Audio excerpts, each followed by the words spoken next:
नमस्कार दोस्तों, स्वागत है हमारे YouTube चैनल योगिक समाधान पे। आज हम मिलने आए हैं महादेव योगी जी से। तो आज हम जानेंगे अष्टांग योग के बारे में।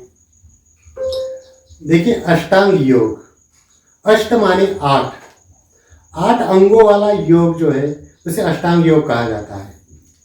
इसके जो आठों अंग है, यम, नियम, आसन, प्राणायाम, प्रत्याहार, धारणा, ध्यान और समाधि, और ये एक सीढ़ी की तरह है। जब तक आप एक एक सीढ़ी चढ़ते नहीं तब तक आप अपने अंतिम लक्ष्य तक पहुंच नहीं पाते। उसी प्रकार से आपको अगर समाधि की अवस्था में जाना है तो जो आठों अंग है वो एक एक को फॉलो करते हुए ही जाना पड़ेगा। सबसे प्रथम अंग जो आता है वह है यम। यम एक ऐसा महाव्रत है जिससे हमारा समाज अच्छा बनता है। यम के जो उपांग है वह 5 है। अहिंसा, सत्य, अस्तेय, ब्रह्मचर्य, अपरिग्रह। यह विषय वैसे तो बहुत बड़ा है, काफी डीप भी है। मैं आपको शॉर्ट में बताने की कोशिश करता हूँ। जी। यम का जो पहला उपांग है अहिंसा। अहिंसा माने क्या कि हिंसा न करना ही अहिंसा कहलाता है। तो फिर हिंसा क्या है? मनसा वाचा कर्मणा सर्वभूतेषु सर्वदा अक्ले जननम प्रोक्तम हिंसात्वेन योगिभ्यः। अपने मन के द्वारा, अपने वाणी के द्वारा या अपने कर्म के द्वारा किसी भी प्राणी मात्रा को क्षति पहुंचाना, हानि पहुंचाना हिंसा कहलाती है। हिंसा 3 प्रकार की होती है। एक होती है कृत जी, दूसरी होती है कारित और तीसरी होती है अनुमोदित। कृत यानी कि खुद के द्वारा की हुई, स्वयं ने किसी को कर्मों द्वारा यानी कि मारा पीटा, वाणी के द्वारा भला बुरा कहा, अशब्द बोला, या मन में ही किसी के बारे में बुरा सोचा, ये सभी प्रकार की हिंसा कृत हिंसा में आती है। और दूसरी होती है कारित। मैंने तो खुद हिंसा नहीं की लेकिन मैंने किसी और से कराई, जैसे मैंने आपके द्वारा हिंसा कराई, वह हिंसा हो जाती है कारित जी। और तीसरी होती है अनुमोदित।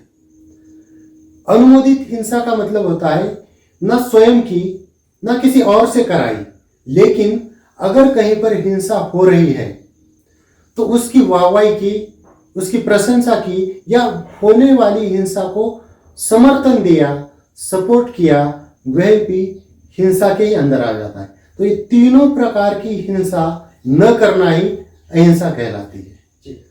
तो ये यम का पहला उपांग हो गया। दूसरा है सत्य। सत्य यानी कि सच बोलना। तो सच क्या है? इसको आप इस प्रकार से भी समझ सकते हैं। सत्य की परिभाषा, आंखों देखा, कानों सुना और मन ने माना वैसा ही वदना सत्य कहलाता है।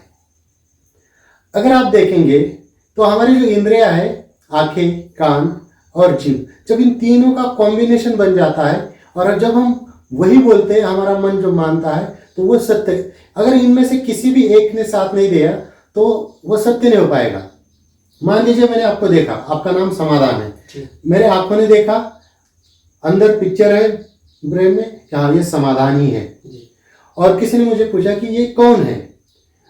अगर मैंने देखा कि ये समाधान है, मेरे मन ने भी माना कि ये समाधान है, तो मैं अगर बोलूँ हाँ ये समाधान जी है तो वो सत्य हो जाएगा। लेकिन मेरे आंखों ने देखा कि हाँ समाधान है लेकिन मन ने नहीं माना, तो सिर्फ आंखों देखा भी वहां चलेगा नहीं।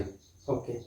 या मन कह रहा है कि नहीं ये कोई दूसरा इंसान है लेकिन आंखों से कुछ और दिख रहा है जी। इसलिए जब ये तीनों का कॉम्बिनेशन हो जाता है तो वही सत्य कहलाता है। तो ये हो गया दूसरा अंग। अहिंसा के बाद सत्य। सत्य के बाद आता है ब्रह्मचर्य। ब्रह्मचर्य का पालन सबको करना आवश्यक है। ब्रह्मचर्य का मतलब दो तरीके से है। एक अपने वीर्य की, अपने रज की रक्षा करना, और दूसरा ब्रह्म में विचरण करना भी ब्रह्मचार्य कहलाता है। ओके। ब्रह्मचार्य के बाद चौथा आता है अस्तेय। स्तेय का मतलब होता है चोरी करना, और अस्तेय का मतलब होता है चोरी न करना। जी। और जो अंतिम और पांचवा उपांग जो है वो है अपरिग्रह। परिग्रह माने जिन वस्तुओं का आवश्यकता नहीं है उसके बावजूद भी संचय करना, अति धन संचय करना, ओके। वो परिग्रह होता है। जी। तो परिग्रह न करना यानी कि अनावश्यक चीजों को इकट्ठा न करना, अति धन संचय न करना अपरिग्रह कहलाता है। क्योंकि अगर आप देखेंगे पांचों अंग को आप देखेंगे, मान लीजिए हमने अहिंसा नहीं की तो समाज कितना अच्छा हो जाएगा। मान लिया हमने सत्य का पालन किया, कोई झूठी नहीं बोल रहा, कितना अच्छा हो जाएगा। सोचिए, ब्रह्मचार्य का पालन किया, हमने अस्तेय का पालन किया, हमने चोरियां नहीं की, सारी चोरियां अगर बंद हो गई, समाज कितना सुखी हो जाएगा। और परिग्रह करने से समाज का बैलेंस बिगड़ जाता है, गरीब गरीब बनता जाता है, अमीर अमीर बनता जाता है, भूखमरी आ जाती और समाज में अराजकता फैलती है। इसलिए अपरिग्रह का पालन करना भी जरूरी है। तो जो अष्टांग योग का पहला अंग है यम, उसके अंदर ये पांचों चीजें आ जाती है। जी। बट जो आपने कही बात कि धन का आवश्यकता अनुसार ही संचय करना चाहिए, बट वो तो बाकी सब चीजों को भी लागू होता होगा।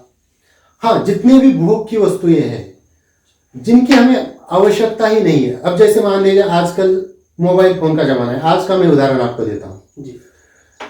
किसी एक जरूरतमंद इंसान है जिसको अपनी नौकरी ढूंढनी है, पढ़ाई हो चुकी है, कुछ सर्च करना है, उसके पास एक भी मोबाइल नहीं है और आपके पास क्षमता है इसलिए आपने 50 मोबाइल खरीद कर रख लिए कि आप यूज तो एक ही करोगे ना। जी जी जी। तो वो व्यर्थ है बाकी।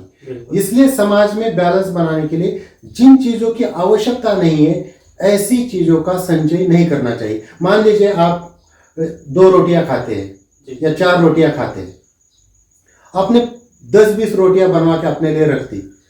अगर बाहर कोई भूखे सो रहे हैं और आपके पास वो 10-20 रोटियां खराब हो रही है, तो वो भी गलत बात हो गई ना। आपको जरूरत अगर 4 रोटी की है तो आपको 4 रोटी रखनी चाहिए, अगर बची है तो किसी को दे दो। जी जी जी। तो ये अपरिग्रह से ये मतलब हो जाता है।